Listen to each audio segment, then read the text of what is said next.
NCAA, some big news last week. We teased it before it happened, haven't talked about it since it did.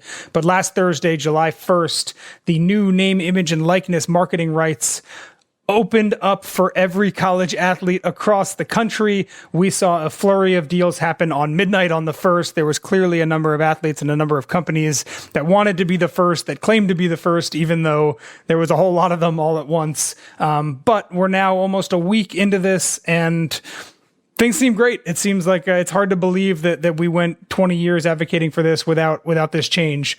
But we're seeing social media deals, we're seeing podcasting deals, autograph deals, we're seeing players sign with agents.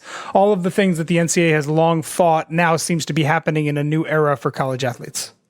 Speaking of new era, going back to the old era, I'm seeing this on Twitter. Per reports, EA Sports is making a big announcement on July 20th about the return of an old sports franchise. That's all we had to do, was figure out a way to pay the players, give them a vehicle where some of that licensing money could go to the players, and your NCAA football game. Yeah, but we don't know if that's it. Yeah, we don't. And basketball. Yeah. All of a sudden, that's all you had to do.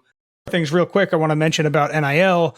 We saw very quickly on July 1st, at midnight on July 1st, a few common misconceptions about NIL get dispelled very quickly. There were people out there saying that this was only going to affect people that play football and men's basketball at the biggest schools.